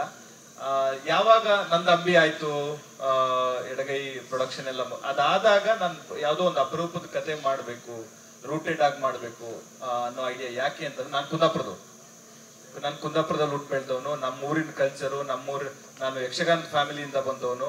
ನಮ್ಮ ಇಡೀ 4-6 ತಲೆಮಾರುಗಳೆಲ್ಲದೂ ಯಕ್ಷಗಾನದ ಸಂಬಂಧಪಟ್ಟ ಕಲಾವಿದರಿದ್ದಾರೆ, ಚಂಡೆಯವರಿದ್ದಾರೆ, ಮದ್ಲೆಯವರಿದ್ದಾರೆ, ಭಾಗವತರಿದ್ದಾರೆ, ಎಲ್ಲ ಕೆಲಸಗಳನ್ನ ಮಾಡ್ಕೊಂಡು ಬಂದವರು. ಸೊ ನಮ್ಮ ಊರಿನ ವಂಡಾರ್ ಅಂತ ಒಂದು ಊರಿದೆ, ನಿಮ್ಗೆ ಗೊತ್ತಿರುತ್ತೆ. ಒಂದು 150-200-180 ವರ್ಷದ ಇತಿಹಾಸ ಇದೆ ಕಂಬಳಕ್ಕೆ, ವಂಡಾರಿನ ಕಂಬಳಕ್ಕೆ. ಆ ತರದ ಒಂದು ಕಂಬಳದ ಪ್ರಪಂಚದ ಮೇಲೆ ಕತೆ ಮಾಡಬೇಕು ಅನ್ನೋ ಐಡಿಯಾ ಹಂಗ್ ಶುರುವಾಗಿತ್ತು. ಅದಾದ್ಮೇಲೆ ಕಾಂತಾರ ಬಂತು. ಬಟ್ ನಿಮ್ ಪ್ರಶ್ನೆ ಕಾಂತಾರಕ್ಕೂ ಇದಕ್ಕೂ ಸಿಮಿಲಾರಿಟೀಸ್ ಆ ತರದ್ ಏನೋ ಕೇಳಿದ್ರಿ ನೀವು. 100% ಇತ್ತು. ಆದ್ರೆ Kantara is a milestone cinema. ಒಂದು ಮೈಲಿಗಲ್ಲು ಸಿನಿಮಾ ಬಂತ. ಮುಂಗಾರು ಮಳೆ ಬಂದ 10 ವರ್ಷ ಆದ್ರೂ ಲವ್ ಸ್ಟೋರಿ ಮಾಡಿದ್ರೆ ಇದು ಮುಂಗಾರು ಮಳೆನಾ ಅಂತ ಕೇಳ್ತಾ ಇರ್ತಾರೆ. ಅಂದ್ರೆ ಜನರ ಮೇಲೆ ಅಷ್ಟರ ಮಟ್ಟಿಗಿನ ಪರಿಣಾಮ ಬೀರಿರೋ ಕತೆಗಳು. ಫಾರ್ ಎಕ್ಸಾಂಪಲ್, ನಾನು ತುಂಬಾ ಕಡೆ ಈ ಎಕ್ಸಾಂಪಲ್ ಹೇಳಿದ್ದೀನಿ. ಪುಷ್ಪ ಬಂದಾದ್ಮೇಲೆ ದಸರಾ ಟ್ರೈಲರ್ ನೋಡಿದಾಗ ಎಲ್ರು ಅದು ಇದು ಒಂದೇ ತರದ ಸಿನಿಮಾ ಅಲ್ವಾ ಅಂತ ಅನ್ಕೊಂಡ್ರು. ಆದ್ರೆ ಸಿನಿಮಾ ಥಿಯೇಟರ್ ಒಳಗಡೆ ಹೋದಾಗ ಗೊತ್ತಾಯ್ತು ಅದೇ ಬೇರೆ ಸಿನಿಮಾ, ಇದೇ ಬೇರೆ ತರ ಸಿನಿಮಾ ಅಂತ. ಮೇಲ್ನೋಟಕ್ಕೆ ಪ್ರಪಂಚ ಒಂದೇ ಆಗಿರೋದ್ರಿಂದ, ಅಂದ್ರೆ ವರ್ಡ್ ಆಫ್ ಕರಾವಳಿ, ವರ್ಡ್ ಆಫ್ ಕಾಂತಾರ ಒಂದೇ ಆಗಿರೋದ್ರಿಂದ ಹಂಗ ಅನ್ಸುತ್ತೆ. ಆದ್ರೆ ಅವೆರಡು ಬೇರೆ ಬೇರೆ ಕತೆಗಳು. ಅದೊಂದು ಮೈಲ್ ಸ್ಟೋನ್ ಸಿನಿಮಾ, ಅದೊಂದು ಲೆಜೆಂಡರಿ ಮೈಲ್ ಸ್ಟೋನ್ ಸಿನಿಮಾ. ಇದೊಂದು ಬೇರೆ ತರದೇ ಕತೆ, ಅದಕ್ಕೂ ಇದಕ್ಕೂ ಯಾವುದೇ ಸಂಬಂಧ ಇಲ್ಲ. ಅದು ಅನ್ಸಿದ್ರು ಅದು ಒಳಗಡೆ ಹೋಗೋವರೆಗೂ ಅಷ್ಟೇ. ಚಿತ್ರಮಂದಿರದ ಒಳಗಡೆ ಹೋದ್ಮೇಲೆ ಇದೊಂದು ಬೇರೆದೇ ಪ್ರಪಂಚ, ಅದೊಂದು ಬೇರೆದೇ ಪ್ರಪಂಚ. ಬರೀ ಲಾಸ್ಟ್ 4 ದಿನ ಮಾತ್ರ ಇಲ್ಲಿ ಶೂಟ್ ಮಾಡಿದೀವಿ. ಇದನ್ನು ಅಲ್ಲೇ ಮಾಡ್ಬೇಕಾಗಿತ್ತು, ಅನಿವಾರ್ಯ ಮಳೆಯ ಕಾರಣದಿಂದ ಆಗಿರ್ಲಿಲ್ಲ. ಆದ್ರೆ 99% ಶೂಟಿಂಗ್ ಅಲ್ಲೇ ಆಗಿರೋದು. ಕೊನೆಯ 4 ದಿನ ಮಾತ್ರ ಇಲ್ಲಿ ಮಾಡ್ತೀವಿ. ಓನ್ಲಿ 1 ಆಕ್ಷನ್ ಸೀಕ್ವೆನ್ಸ್ ಒಂದು, ಅದ್ ಬಿಟ್ರೆ ಬೇರೆ ಎಲ್ಲ ಅಲ್ಲೇ ಚಿತ್ರೀಕರಣ ಆಗಿದೆ. ಸರ್, ಗುರು ಸರ್ ಈ ಕಡೆ. ಸರ್, ಭಾರತೀಯ ಇತಿಹಾಸ ಅಂತ ನೋಡೋದಾದ್ರೆ ಒಂದು ಕಾನ್ಫ್ಲಿಕ್ಟ್ ಯಾವಾಗ್ಲೂ ಇರುತ್ತೆ. ಒಂದು ಕೋಣ ಮತ್ತೆ ಹಸು ಅನ್ನೋದು ಅಂದ್ರೆ ಎರಡು ಪ್ರತೀಕವಾಗಿ ನಿಂತ್ಕೊಡ್ತೇವೆ. ಒಂದು ಆರ್ಯ ದ್ರಾವಿಡ ಅನ್ನೋ ಅಂದ್ರೆ ನೆಲಗಟ್ಟಿನಲ್ಲಿ ಕೋಣ ಅಂತಂದ್ರೆ ರಾಕ್ಷಸರು ಅಂತ ಬರುತ್ತೆ, ಹಸು ಅಂದ್ರೆ ದೈವ ಅಂತ ಬರುತ್ತೆ. ಬಟ್ ದಕ್ಷಿಣ ಭಾರತದಲ್ಲಿ ತುಂಬಾ ದೊಡ್ಡ ಹೆಮ್ಮೆ ಇರೋದು ಕೋಣಗಳಿಗೆ ಜಾಸ್ತಿ ಪ್ರಾಧಾನ್ಯತೆ ಕೊಡುವಂಥದ್ದು. ಸೊ ಆ ನಿಟ್ಟಲ್ಲಿ ಏನಾದ್ರು ಕತೆ ಹೋಗುತ್ತಾ ಅಂತ ನೋಡಿ. ಯಾಕಂದ್ರೆ ಮಹಿಷ ಪಾತ್ರದಲ್ಲಿ ಪ್ರಜ್ವಲ್ ಅವ್ರು ಕಾಣಿಸ್ಕೊತಾರೆ ಅಂತ ಹೇಳಿದ್ರು. ಸೊ ಅದೇನಾದ್ರು ಲಿಂಕ್ ಇದೆಯಾ ಅಂದ್ರೆ ನನಗೆ ಆರ್ಯ ದ್ರಾವಿಡರ ಇತಿಹಾಸದ ಬಗ್ಗೆ ಅಂತ ನಾಲೆಜ್ ಇಲ್ಲ. ಆದ್ರೆ ನಾವು ಯಾವ ಧರ್ಮದಿಂದ, ಯಾವ ಸಂಸ್ಕೃತಿಯಿಂದ ಬಂದವರು ಅಂತಂದ್ರೆ ಪಶುವಿಂದ ಹಿಡಿದು ಪ್ರತಿ ಪ್ರಾಣಿಗಳಲ್ಲೂ, ಎಲ್ಲ ಸಕಲ ಚರಾಚರ ಜೀವಿಗಳಲ್ಲೂ ಮನುಷ್ಯನ್ ನೋಡೋಣ ಅಂತನೂ ಒಂದು ಕಲ್ಚರ್ ಇಂದ ಬಂದಿರೋರು ನಾವು ದಕ್ಷಿಣ ಭಾರತದವರು, ಎಲ್ಲ ಭಾರತೀಯರು ಸಾಮಾನ್ಯವಾಗಿ.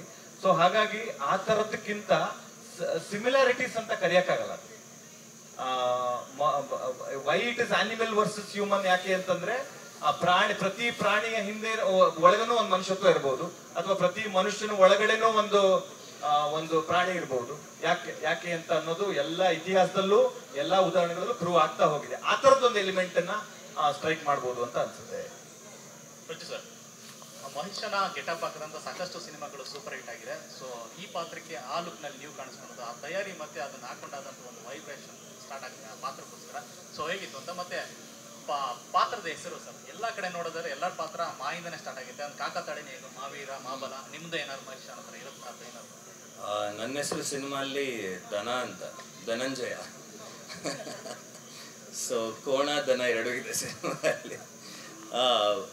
ಬಟ್ ಸುಮ್ಮನೆ ಹೇಳೋದಲ್ಲ, ನಿಜವಾಗ್ಲೂ ಆ ವೇಷ ಧರಿಸಿದಾಗ ಆ ಒಂದು ಎನರ್ಜಿ ಬಾಡಿಯಲ್ಲಿ ಬರೋದು, ಅದನ್ನ ತಡೆಯೋದು ಕಷ್ಟ. ಮೊದಲನೇ ಬಾರಿಗೆ ಹಾಕಿದಾಗ ಒಂದು 5-10 ನಿಮಿಷ ಅಂದರೆ ಅದನ್ನ ಹಾಕ್ಬೇಕಾದ್ರೆ ಅವರು ಕಟ್ಟಿರ್ತಾರೆ ಪೇಂಟಿಂಗ್, ಒಂದು 10 ನಿಮಿಷ ನಿಲ್ಲಿ ಅಂತ ಹೇಳಿ ನಾನು ಒಬ್ಬನೇ ಕೂತ್ಕೊಂಡೆ ಅದನ್ನ ಡೈಜೆಸ್ಟ್ ಮಾಡ್ಕೊಳ್ಳೋದಕ್ಕೆ. ಅದನ್ನ ಹಾಕಿ ಗೆಜ್ಜೆ ಕಟ್ಟಿ ನಡಿಬೇಕಾದ್ರೆ ಆ ಒಂದು ಎನರ್ಜಿ ಇಸ್ ಫ್ಯಾಬ್ಯುಲಸ್, ಬೇರೆನೇ ಕತೆ. ಅದು ಸುಮಾರು ಒಂದು 30 kg ಇರುತ್ತೆ ಪೂರ್ತಿ ವೇಷ ಹಾಕೊಂಡಾಗ. ಬಟ್ ಫೈಟ್ ಮಾಡಬೇಕಾದ್ರೆ ಆಗಲಿ, ಅದೇ ವೇಷದಲ್ಲಿ ನಮಗೆ ಇಡೀ ಫೈಟ್ ಇದೆ. ಅದನ್ನು ಮಾಡಬೇಕಾದ್ರೆ ಆಗಲಿ ಸಂಜೆ 6 ಗಂಟೆಯಿಂದ ಬೆಳಿಗ್ಗೆ 6 ಗಂಟೆ ತನಕ ಅದರಲ್ಲೇ ಇರ್ತೀವಿ. ಬಟ್ ಸುಸ್ತಂತ ಅನ್ನಿಸ್ತಾ ಇಲ್ಲ ನನಗೆ. ಸೊ ಅದು ಆ ವೇಷ ಕೊಡುವಂಥ ಒಂದು ಎನರ್ಜಿ ಅನಿಸುತ್ತೆ. ಯಾಕಂದರೆ ನಮ್ಮ ಯಕ್ಷಗಾನ ಮಾಡೋರು ಅವರೇ ಬಂದು ನಮಗೆ ವೇಷ ಹಾಕ್ತಿದ್ದಾರೆ, ಪೇಂಟಿಂಗ್ ಹಾಕ್ತಿದ್ದಾರೆ. ಅವರೆಲ್ಲ ಹೇಗೆ ಸರ್ ನೀವು 6 ಗಂಟೆ ಸಂಜೆಯಿಂದ 6 ಗಂಟೆವರೆಗೂ ಇದೇ ಇರ್ತೀರಾ? ನಮಗೆ ಒಂದು ಅವರಿರುತ್ತೆ ಆಟ, ಅದಾದ್ಮೇಲೆ ತೆಗಿತೀವಿ, ನೀವು ಹೇಗಿದ್ದೀರಾ ಅಂತ ಹೇಳಿದೆ. ನೀವು ಹೇಳಿದ್ರಲ್ಲ ಗುರು, ಇದಕ್ಕೆ ಸಾಕು ನನಗೆ ಅಂತ. ಇಲ್ಲೇ ಒಂದು ವಿಕ್ಟ್ರಿ ಆಯ್ತು ನನಗೆ, ಇದೇ ನನಗೊಂದು ಸಕ್ಸಸ್ ಇದು ಹಾಕಿದ್ದಕ್ಕೆ ಅಂತ. ಬಟ್ ಆ ವೇಷದಲ್ಲಿ ಫೈಟ್ ಮಾಡಿ ನನ್ನನ್ನು ನಾನೇ ಮಾನಿಟ್ರಲ್ಲಿ ಇಲ್ಲ ಫೋಟೋಲ್ಲಿ ನೋಡ್ಬೇಕಾದ್ರೆ, ನಿಮ್ಗೆ ತೋರಿಸಿ ಒಂದಷ್ಟು ಫೋಟೋಸ್ ತೊಗೊಂಡಿದ್ದೀವಿ. ಫೋಟೋಲ್ಲಿ ನೋಡ್ಬೇಕಾದ್ರೆ ನಾನೇನಾ ಅಂತ. ಇವತ್ತು ಬೆಳಿಗ್ಗೆ ತಾಯಿಗೆ ಹುಷಾರಿಲ್ಲ, ಕಾಲಿಗೆ ಆಪ್ರೇಷನ್ ಆಗಿದೆ. ಸೊ ಶೂಟಿಂಗ್ ಬರ್ಬೇಕಂದ್ರೆ ತುಂಬ ಆಸೆ ಅವ್ರಿಗೆ. ನಾನು ಯಾವುದೇ ಶೂಟಿಂಗ್ ಇದ್ರು ಈ ಥರದ್ದು ಇದ್ದಾಗ ಬಂದೇ ಬರ್ತಾರೆ. ಸೊ ಈ ಶೂಟಿಂಗ್ಗೆ ಬರೋಕ್ಕಾಗ್ತಿಲ್ಲ ಅವ್ರಿಗೆ, ಮನೇಲೇ ಇದ್ದಾರೆ. ಸೊ ಅವ್ರಿಗೋಸ್ಕರ ಒಂದಷ್ಟು ವೀಡಿಯೋಸ್ನ ನಮ್ಮ ಮಾನಿಟಲ್ಲಿ ರೆಕಾರ್ಡ್ ಮಾಡಿ ತೊಗೊಂಡೋಗಿ ತೋರಿಸ್ದೆ. ನಮ್ಮಮ್ಮ ಹಿಂಗೆ ನೋಡು ಅಂತ ಎದುರುಕೊಂಡ್ರು ನನ್ನ ನೋಡಿ ಒಂದು ಸೆಕೆಂಡ್. ಸೊ ನಮ್ಮ ಅಮ್ಮನಿಗೆ ಹಂಗೆ ಅನಿಸಿದೆ ಅಂದರೆ ಖಂಡಿತವಾಗ್ಲೂ ಥಿಯೇಟ್ರಲ್ಲಿ ಜನಕ್ಕೂ ಅದೇ ಎಕ್ಸ್ಪೀರಿಯನ್ಸ್ ಇರುತ್ತೆ. But it was fabulous. ಅಂದರೆ ಈ ಥರದ್ದೆಲ್ಲ ಒಂದು ಹೊಸ ಎಕ್ಸ್ಪೀರಿಯನ್ಸ್, ಅದನ್ನು ಮಾಡೋಕ್ಕಾಗ್ತಿದೆ ನಮ್ಮ ಕೈಯಲ್ಲಿ ಅನ್ನೋದೇ ಒಂದು ತುಂಬ ದೊಡ್ಡ ಹೆಮ್ಮೆ. ಗುರು ಸರ್ ಈ ಕಡೆ ಒಂದು ಕರೆಕ್ಷನ್, ಮಹಿಷಾಸುರ ವೇಷ ನಾನು ನೋಡ್ಲಿಲ್ಲ ಇದುವರೆಗೂ ಸ್ಕ್ರೀನ್ ಮೇಲೆ. ನೀವು ನೋಡಿದಿರಾ? ಓಕೆ, ನನ್ನೇನೋ ಹೊಸದು ಅಂತ ಅಂದ್ರೆ ಹೌದಾ? Okay, Tamil. Okay okay okay okay.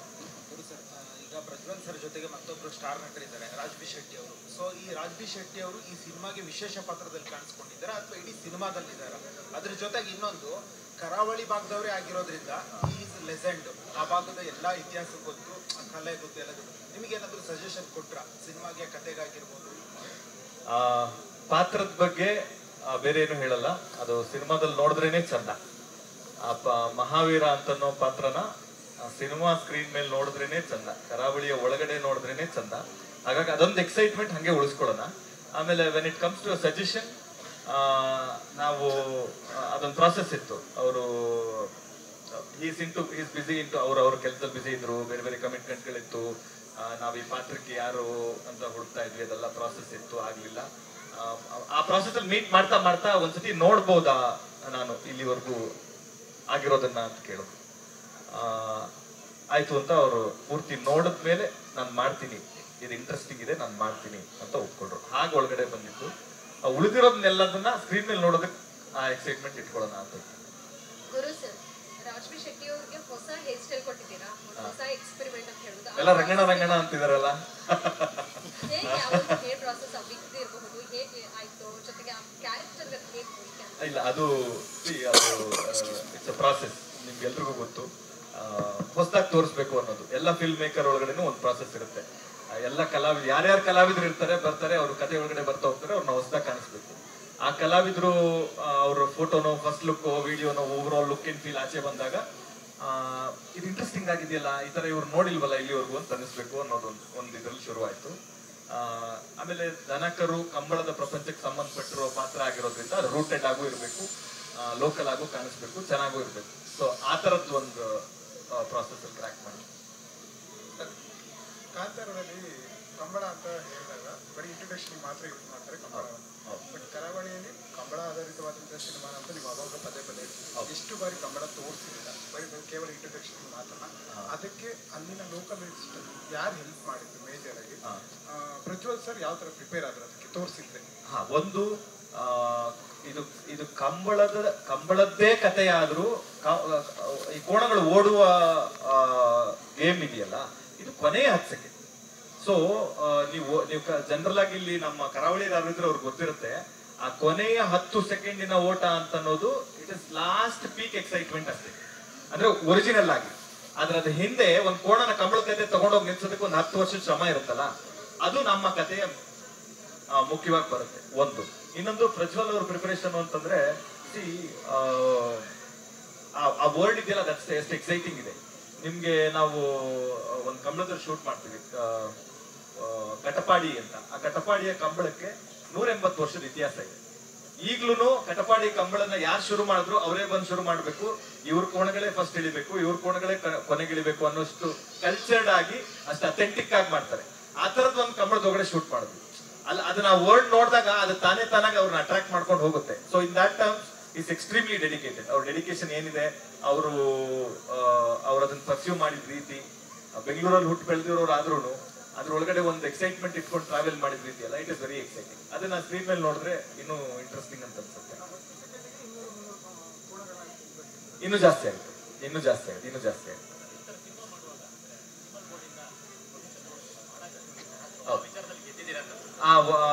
ಇನ್ನು ಪ್ರಾಸೆಸ್ ನಡೀತಾ ಇದೆ. ಒಂದು ಏನು ಅಂತಂದ್ರೆ, ಇದು ಪ್ರಾಣಿಗಳದ್ದೇ ಕಥೆ ಆಗಿರೋದ್ರಿಂದ ಅದನ್ನ ಅವ್ರಿಗೆ ಬೇಸಿಕ್ ಆಗಿ ಕನ್ವೆ ಮಾಡಿದೀವಿ. ಇದು ಮನುಷ್ಯರ ಕಥೆ ಅಲ್ಲ, ಇದು ಪ್ರಾಣಿಗಳ ಪ್ರಪಂಚದಲ್ಲಿ ನಡೆಯುವ ಮನುಷ್ಯರ ಕಥೆ ಅಂತ. ಹಾಗಾಗಿ we have a little bit of, ಆದ್ರೆ ನೀವು ನಂಬಲ್ಲ, ಪ್ರತಿ ನಮ್ಮ ಕಂಬಳದ ಅಥವಾ ಕೋಣಗಳ ಇನ್ವಾಲ್ವ್ಮೆಂಟ್ ಇರೋ ಶೂಟ್ ಅಲ್ಲೂ ಆಂಬ್ಯುಲೆನ್ಸ್ ಇತ್ತು, ಅನಿಮಲ್ ಡಾಕ್ಟರ್ ಇದ್ರು, ಅದ್ರ ಕೇರ್ ಟೇಕರ್ ಗಳಿದ್ರು. ಆಮೇಲೆ ಕಂಬಳದವರು ಪರ್ಟಿಕ್ಯುಲರ್ ಆಗಿ ಅವರು ಮನುಷ್ಯರಿಗಿಂತ ಮಕ್ಕಳಿಗಿಂತ ಮನೆಯವ್ರಿಗಿಂತ ಚೆನ್ನಾಗಿ ಕೋಣಗಳನ್ನು ನೋಡ್ಕೋತಾರೆ. ಸೊ ಹಂಗಾಗಿ ಅವ್ರಿಗಿಂತ ಜಾಸ್ತಿ ಇನ್ಯಾರು ಬೇಕಾಗಿಲ್ಲ ಅಂತ ಅನ್ಸುತ್ತೆ.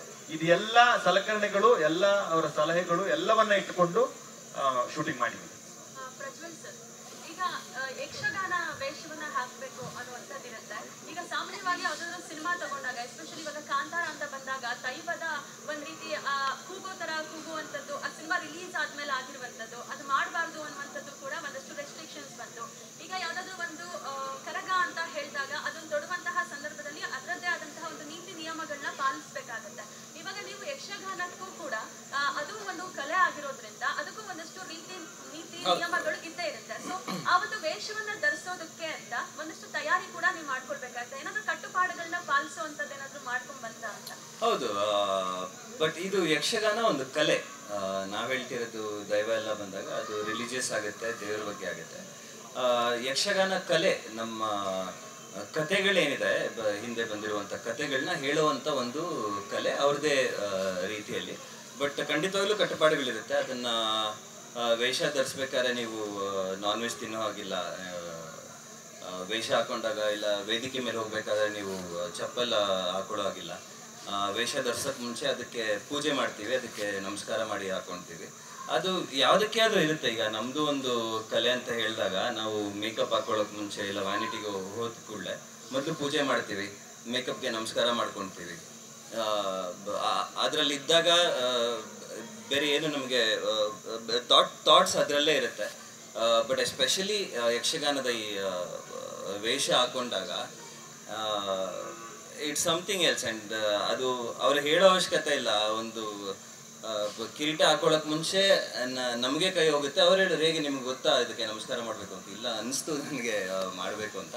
ಬಟ್ ಖಂಡಿತವಾಗ್ಲೂ ತುಂಬ ಕಟ್ಟುಪಾಡುಗಳನ್ನ ಫಾಲೋ ಮಾಡ್ತಾ ಇರೋದು, ಅದು ನಾವು ಮಾಡಿದ್ದೀವಿ. ಇನ್ನೊಂದು ಇದಿದೆ, ಒಂದು ಈ ಯಕ್ಷಗಾನ ಪ್ರೊಸೀಜರ್ ಫಾಲೋ ಮಾಡೋದಕ್ಕೆ, because I come from Yakshagana family. ಇಲ್ಲಿದ್ದಾರೆ, ಬಂದಿದ್ದಾರೆ ನಮ್ಮ ಟೀಮೇ, ನನ್ನ ಕಸಿನ್ ಪಲ್ಲವ ಗಾಣಿಗ ಎರಿಂಜಾಲು ಅಂತ, ಅವರ ತಂದೆ ಗೋಪಾಲ್ ಗಾಣಿಗ ಎರಿಂಜಾಲು ಅಂತ, ಅವ್ರ ತಾತ ವೆಂಕಟರಮಣ ಗಾಣಿಗ ಎರಿಂಜಾಲು ಅಂತ ರಾಷ್ಟ್ರಪತಿಗಳು ಪದಕ ಪಡೆದಿದ್ರು ಯಕ್ಷಗಾನದ ಅವರ ಜೀವಮಾನದ ಸಾಧನೆಗಾಗಿ. ಸೊ ಯಕ್ಷಗಾನಕ್ಕೆ ಅಟ್ಮೋಸ್ಟ್ ರೆಸ್ಪೆಕ್ಟ್ ಇದೆ. ಅದ್ರದ್ದು ಏನ್ ಪ್ರೊಸೀಜರ್ಗಳಿದೆ, ಕಟ್ಟುಪಾಡುಗಳಿದಾವೆ, ನಿಯಮಗಳಿದಾವೆ, ಅದೆಲ್ಲದೂ ಫಾಲೋ ಆಗ್ತಾ ಇದೆ. ಅದನ್ನ ಬಿಗ್ ಸ್ಕ್ರೀನ್ ಮೇಲೆ ಇನ್ನೂ ಅಥೆಂಟಿಕ್ ಆಗಿ ತೋರಿಸೋ ಪ್ರಯತ್ನ ನಾವು ಮಾಡ್ತೀವಿ. I think we are done. Shooting ಶುರು ಮಾಡೋಣ. ಒಂಚೂರು ಶೂಟಿಂಗ್ ಅಲ್ಲಿ ಜೊತೆಗಿರಿ. We all need your support and blessing. Thank you so much everybody. Thank you lot. ಸೊಳ್ಳೆ ಕಡಿತಾ ಎಲ್ರಿಗೂ ಸಿಕ್ಕಾಪಟ್ಟೆ ಅಲ್ಲ. ಬನ್ನಿ, ಇನ್ನೂ ಇದೆ, ಬನ್ನಿ. ಇನ್ನು ಎರಡು ವಿಚಾರ ಹೇಳ್ಬಿಡ್ತೀನಿ. ಒಂದು, ಈ ಜರ್ನಿ ಶುರು ಮಾಡಿದಾಗ ಬಹಳ ರಿಸ್ಟ್ರಿಕ್ಟೆಡ್ ಆಗಿ, ಲಿಮಿಟೆಡ್ ಆಗಿ ಶುರುವಾಯ್ತು. ಹೋಗ್ತಾ ಹೋಗ್ತಾ ಹೋಗ್ತಾ ಒಂದ್ ಸಿನಿಮಾ ಅಥವಾ ಒಂದ್ ಕತೆ ಅದರ ಪಾತ್ರಗಳನ್ನ, ಅದರ ಜರ್ನಿನ ಅದೇ ಡಿಸೈಡ್ ಮಾಡುತ್ತೆ ಅಂತ ಹೇಳ್ತಾರೆ. ಅದಿಷ್ಟಿಂದವರೆಗೂ ನಂಬಿಕೆ ಇರಲಿಲ್ಲ. ಈಗ ಅದನ್ನ ನಂಬುವಾಗ ಆಗಿದೆ. ಯಾಕಂತಂದ್ರೆ ಸಿನಿಮಾ ಹೋಗ್ತಾ ಹೋಗ್ತಾ ದೊಡ್ಡದಾಗ್ತಿದೆ, ಹೋಗ್ತಾ ಹೋಗ್ತಾ ಇಂಟ್ರೆಸ್ಟಿಂಗ್ ಆಗ್ತಿದೆ, ಹೋಗ್ತಾ ಹೋಗ್ತಾ ಜನರ ಪ್ರೀತಿ ಆ ಕರಾವಳಿಯ ಕಡೆಗೆ ಜಾಸ್ತಿ ಆಗ್ತಾ ಇದೆ. ಹಾಗಾಗಿ ಒಂದಷ್ಟು ಜನಕ್ಕೆ ಥ್ಯಾಂಕ್ಸ್ ಹೇಳೋದಿದೆ. ಒಂದು ಮುಖ್ಯವಾಗಿ ಈ ಜರ್ನಿಲಿ ಹೋದಾಗ VK films and Gurudatt Ganiga films ಜೊತೆಯಾಗಿ ಶುರುವಾಯಿತು.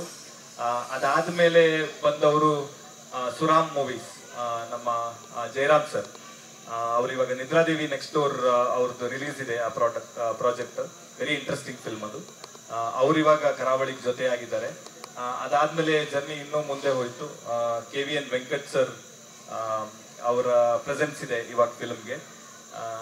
ಜೊತೆಗೆ ಇನ್ನೊಂದು ಬೇರೆ ಬೇರೆ ಲ್ಯಾಂಗ್ವೇಜ್ಗಳಿಂದ, ತಮಿಳು, ತೆಲುಗು, ಮಲಯಾಳಂ ಲ್ಯಾಂಗ್ವೇಜ್ಗಳಿಂದ ಎನ್ಕ್ವೈರಿ ಶುರುವಾಗಿದೆ. ನಾವು ರಿಲೀಸ್ ಮಾಡ್ತೀವಿ, ನಾವು ರಿಲೀಸ್ ಮಾಡಿಕೊಡ್ಬೇಕು ಅಂತ. ಮಲಯಾಳಂ ಇಂದ ಒಂದು very interesting production house came forward, ಇನ್ನು ಮಾತುಕತೆಲಿದೆ. ಈ ತರದಲ್ಲ ಇವ್ರುಗಳಿಗೆಲ್ಲ ಒಂದು ಥ್ಯಾಂಕ್ಸ್ ಹೇಳದಿದೆ. That is all because of you guys, your support and your love. ಆ ಜನ ಮತ್ತು ಮಾಧ್ಯಮದ ಪ್ರೀತಿ ಕರಾವಳಿ ಮೇಲೆ ಇಷ್ಟರ ಮಟ್ಟಿಗೆ ಇರೋದಕ್ಕೆ ನಾನು ಯಾವಾಗಲೂ ನಿಮ್ಗೆ ಚಿರೋಣಿ ಆಗಿರ್ತೀನಿ. Thank you so much. Thank you. ಆಮೇಲೆ ಎಲ್ಲರೂ ಊಟ ಮಾಡ್ಕೊಂಡು ಹೋಗ್ಬೇಕು. ಇದು ನಿಮ್ಗೆ ಬೆಂಗಳೂರಿನಲ್ಲಿ ಮಂಗಳೂರನ್ನ ತೋರಿಸುವ ಪ್ರಯತ್ನ. ಸೊ ಹಂಗಾಗಿ ಪ್ಲೀಸ್ ನೀವೊಂದು ಜರ್ನಿ ಮಾಡಿ, ಒಂದು small journey will be together.